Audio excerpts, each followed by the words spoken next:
उत्तर प्रदेश के एक छोटे से गांव का नाम था रामपुर। यह गांव अपनी प्राकृतिक सुंदरता, हरे भरे खेत और सांस्कृतिक विरासत के लिए जाना जाता था। लेकिन पिछले कुछ वर्षों से यह गांव अपने शांतिपूर्ण जीवन से दूर हो चुका था। यहाँ के लोग आतंक के साए में जीने लगे थे। गांव में दो मुख्य गुट थे, एक का नेतृत्व बलवंत सिंह कर रहे थे और दूसरे का नेतृत्व उनके प्रतिद्वंदी श्यामलाल। दोनों ही गुटों में एक अघोषित युद्ध चल रहा था। बलवंत सिंह गांव के सबसे प्रभावशाली व्यक्ति थे। उनकी दबंगी के चलते गांव का हर व्यक्ति उनसे डरता था। चुनाव के समय वे अपने गुंडों के साथ मिलकर पूरे गांव में आतंक का माहौल बना देते थे। दूसरी ओर श्यामलाल भी कोई साधारण व्यक्ति नहीं थे। उनका राजनीतिक करियर भी गुंडागर्दी पर ही टिका था। उनका मानना था कि केवल ताकत और दबंगी से ही राजनीति में सफलता प्राप्त की जा सकती है। गांव में चुनाव की घोषणा हुई। यह पंचायत चुनाव थे, लेकिन ग्रामीणों के लिए ये चुनाव केवल विकास का मामला नहीं थे, बल्कि उनके जीवन का सवाल बन चुके थे। हर बार की तरह इस बार भी बलवंत सिंह और श्यामलाल ने अपने अपने उम्मीदवार खड़े किए। गांव के लोग जानते थे कि चाहे जो जीते, उनकी स्थिति में कोई बदलाव नहीं आने वाला। उनके पास दो ही रास्ते थे, या तो किसी एक का समर्थन करें या फिर घर में छिपकर बैठें। चुनाव प्रचार के समय पूरे गांव में डर और भय का माहौल फैल गया। बलवंत सिंह के लोग हर दिन गांव में घूमते, लोगों को धमकाते, उनसे जबरदस्ती समर्थन मांगते। श्यामलाल के गुंडे भी पीछे नहीं थे। गांव का हर आदमी, हर औरत, हर बच्चा जानता था कि चुनाव प्रचार के दौरान जो भी विरोध करेगा, उसे सबक सिखाया जाएगा। चुनाव के दिन करीब आते ही गांव में तनाव और बढ़ गया। बलवंत सिंह और श्यामलाल दोनों ही अपने अपने गुटों के साथ हथियारों से लैस होकर तैयार थे। चुनाव की रात दोनों गुटों के बीच झगड़ा होना तय था।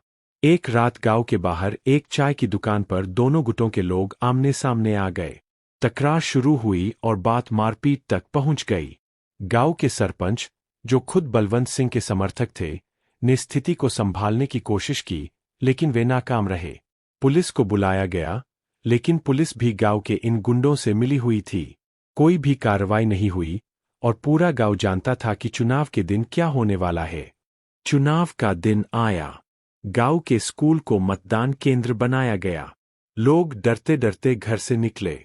मतदान केंद्र के बाहर बलवंत सिंह के गुंडे खड़े थे, जो हर मतदाता को धमका रहे थे कि किसे वोट देना है। दूसरी ओर श्यामलाल के आदमी भी गांव के दूसरे छोर पर अपनी ताकत दिखा रहे थे। जो लोग अपने मताधिकार का प्रयोग करना चाहते थे, उन्हें खुली धमकियां दी जा रही थीं। कई लोग मतदान केंद्र तक पहुंचने से पहले ही घर लौट गए, क्योंकि उन्हें डर था कि अगर उन्होंने बलवंत सिंह या श्यामलाल के खिलाफ वोट दिया, तो उनका जीवन नरक बना दिया जाएगा। चुनाव अधिकारियों ने भी अपनी आंखें मूंद ली थीं। कोई भी इस माहौल में कुछ कहने की हिम्मत नहीं कर रहा था। चुनाव के दिन सबसे ज्यादा चर्चा में एक घटना रही जब एक किसान, रामदीन, जो गांव का सबसे साधारण और ईमानदार व्यक्ति था, मतदान करने पहुंचा। रामदीन ने खुलेआम कहा कि वह किसी भी गुंडे को वोट नहीं देगा। वह गांव में बदलाव चाहता था और एक ईमानदार उम्मीदवार को वोट देना चाहता था। लेकिन जैसे ही उसने मतदान केंद्र के अंदर कदम रखा, बलवंत सिंह के गुंडों ने उसे घेर लिया।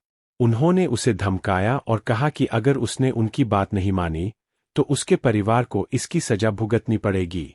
रामदीन को सबक सिखाने के लिए उसे सार्वजनिक रूप से मारा गया। गांव के लोगों ने यह दृश्य देखा, लेकिन कोई कुछ नहीं कर सका। यह दृश्य देखकर बाकी गांव वाले भी डर गए और जिसने भी मतदान किया, उसने मजबूरी में ही सही, लेकिन किसी न किसी गुट के दबाव में वोट डाला। चुनाव खत्म होने के बाद गिनती शुरू हुई। हर कोई जानता था कि चुनाव परिणाम केवल औपचारिकता है। जिसे बलवंत सिंह या श्यामलाल चाहेंगे, वही जीतेगा। और हुआ भी यही। बलवंत सिंह के उम्मीदवार ने भारी मतों से जीत दर्ज की। चुनाव के परिणाम के बाद गांव में एक बार फिर से जश्न का माहौल बना, लेकिन यह जश्न केवल एक गुट के लिए था। बाकी गांव वालों के लिए यह दिन और ज्यादा डर और आतंक का प्रतीक बन गया। श्यामलाल के समर्थक हार के बाद भी गांव में उत्पात मचाने से पीछे नहीं हटे। उन्होंने रात के अंधेरे में बलवंत सिंह के समर्थकों के घरों पर हमला किया। दोनों गुटों के बीच हिंसा फिर से भड़क उठी। गांव का हर घर जैसे किसी युद्ध के मैदान में तब्दील हो गया था। पुलिस ने इस बार भी कोई ठोस कदम नहीं उठाया। चुनाव खत्म हो गए, लेकिन गांव की स्थिति और बदतर हो गई। जिन लोगों ने अपने मन की बात कहने की कोशिश की थी, उन्हें या तो गांव छोड़ने पर मजबूर कर दिया गया या फिर उन्हें मारपीट का शिकार बनना पड़ा। बलवंत सिंह की जीत ने यह साफ कर दिया कि गांव में अब भी गुंडाराज का ही बोलबाला है। श्यामलाल ने फिर से अगले चुनाव की तैयारी शुरू कर दी, लेकिन इस बार वह और ज्यादा हिंसक और आक्रामक होकर सामने आएंगे, यह तय था। गांव के बुजुर्ग लोगों ने इस स्थिति को देखकर कहा, यह गांव अब कभी वैसा नहीं रह पाएगा जैसा पहले था।